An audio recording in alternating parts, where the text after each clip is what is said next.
Em, los organismos multilaterales como el Fondo Monetario Internacional recomiendan al Paraguay aumentar los ingresos tributarios para financiar los gastos sociales, ya sea salud, educación, agua potable, seguridad, cobrando más impuestos a los ricos y aliviando a la clase media y baja de su obligación de pagar. Su programa de gobierno contempla aumentar los ingresos fiscales y mejorar la inequidad tributaria. Nosotros tenemos que mejorar los ingresos, en primer lugar. Tenemos una informalidad importante del orden del 40%. Tenemos que mejorar la gestión. Tenemos el 1,6% del PIB que termina en el bolsillo de algún avivado en las contrataciones públicas, que es una suma importante. Tenemos que trabajar poniendo orden el presupuesto público, poniendo austeridad en la gestión. Tenemos que hacer una gran concertación económica y social. Yo no creo que la tarea sea aumentar los impuestos como la solución de los problemas del Paraguay. Hoy tenemos recursos que se están mal utilizando, que lo tenemos que poner en orden. Nosotros creemos que tenemos que ganar el 30 de abril. Con la fuerza de la victoria tenemos que convocar una gran concertación económica y social. Eso significa convocar a todos los sectores, al empresariado, al trabajador, a la prensa, a los partidos, a todos, a las élites. Las élites, es decir, aquellos que tienen alguna influencia en la sociedad. No me refiero a élites como a empresarios precisamente. Me refiero a la gente que tiene influencia en las decisiones que se toman en la sociedad. Ahí tenemos que presentar el Paraguay que recibimos, primera cuestión. Tenemos que presentar el Paraguay que recibimos. Y tenemos que acordar cuáles son las 5 o 10 líneas que formen parte de una política de Estado donde todos comprometemos el esfuerzo de sacar adelante. Tenemos que desde el sector público demostrar que estamos ordenando las finanzas, que estamos haciendo austeridad en primer lugar y que estamos resolviendo las alarmas que tenemos en nuestra economía para después pensar cualquier otra medida que pueda significar transferir una carga más al sector privado. Pero los estudios también dicen que ni aún mejorando la calidad y la eficiencia del gasto no alcanza para solventar programas de salud y educación. Hace falta más dinero, no basta con austeridad. Hace falta más dinero, pero para poder aplicar estas medidas se requiere autoridad y eso es lo que no hay. Este gobierno y el gobierno del continuismo no tiene autoridad para poder reclamar más contribución al ciudadano. ¿Por qué yo le voy a dar más dinero a quienes están malversando los recursos, a quienes nos están robando los recursos? La primera tarea es poner en orden el sector público. El sector público debe demostrar que está haciendo las cosas bien, que está haciendo austeridad y que está utilizando de una manera transparente, eficaz y eficiente el dinero público.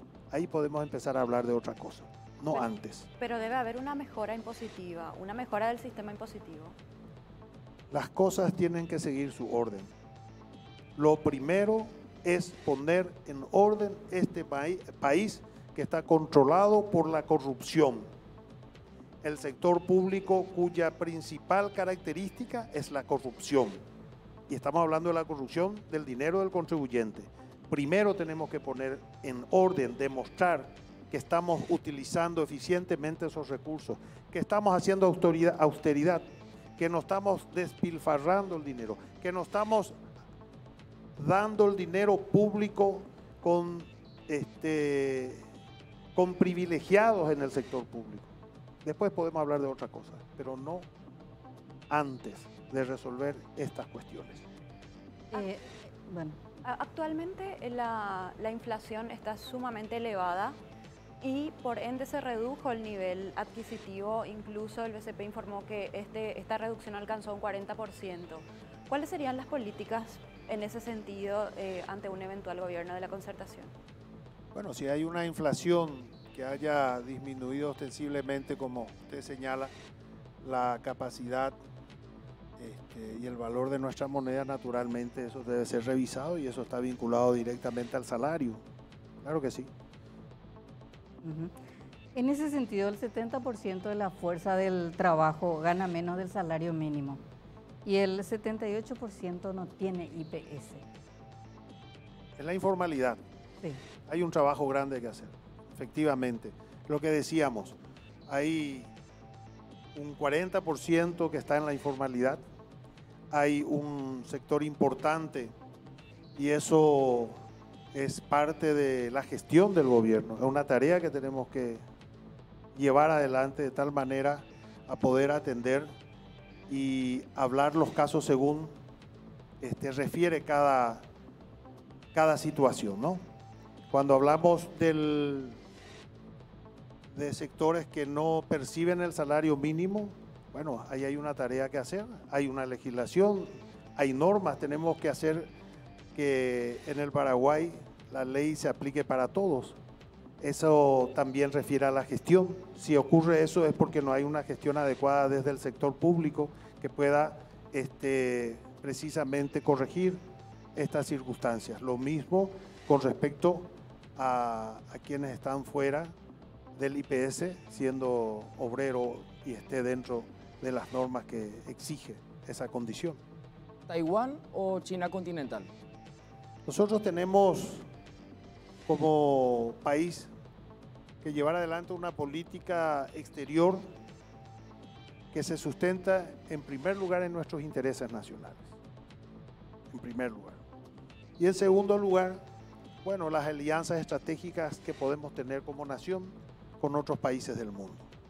En ese aspecto, en el caso de Taiwán, se da una relación muy particular, diferente del resto de las relaciones que tenemos con los países. Nosotros podemos tener relaciones con Argentina, con Brasil, con Bolivia, y eso no significa condición. En cambio, en las relaciones entre Taiwán y China, tenemos que decidir por uno u otro. Es decir, tenemos que optar. Es una opción. Y la opción significa que se toma una decisión que al mismo tiempo implica la pérdida de oportunidades. Si nosotros optamos, como se ha hecho, por Taiwán, significa que estamos perdiendo todas las oportunidades que significan las relaciones con China, que no es poca cosa. Entonces, nosotros decimos con mucha claridad, el Paraguay ha hecho un esfuerzo grande, importante, está haciendo un esfuerzo importante. Nosotros estamos reconociendo a Taiwán y perdemos las oportunidades que ofrece las relaciones con China. Sin embargo, no estamos viendo que Taiwán esté haciendo el esfuerzo que está haciendo el Paraguay. Y eso no puede ser. Somos el país que tiene el país más grande que le reconoce a Taiwán.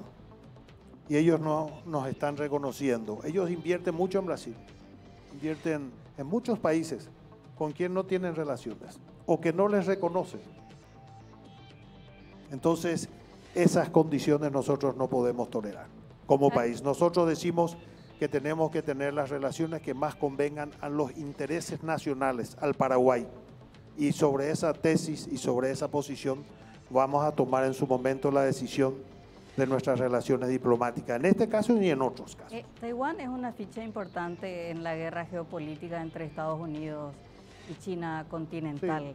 Sí, puede ser. ¿Habló con Estados Unidos sobre el embajador le preguntó, el embajador de Estados Unidos le preguntó sobre este tema? Sí, hablamos. Obviamente forma parte del interés del gobierno de los Estados Unidos, pero está muy bien. Estados Unidos es nuestro aliado, pero también nosotros tenemos nuestros intereses nacionales. En tanto y en cuanto se reconozcan nuestros intereses, desde luego, lo mismo que pasa con los Estados Unidos.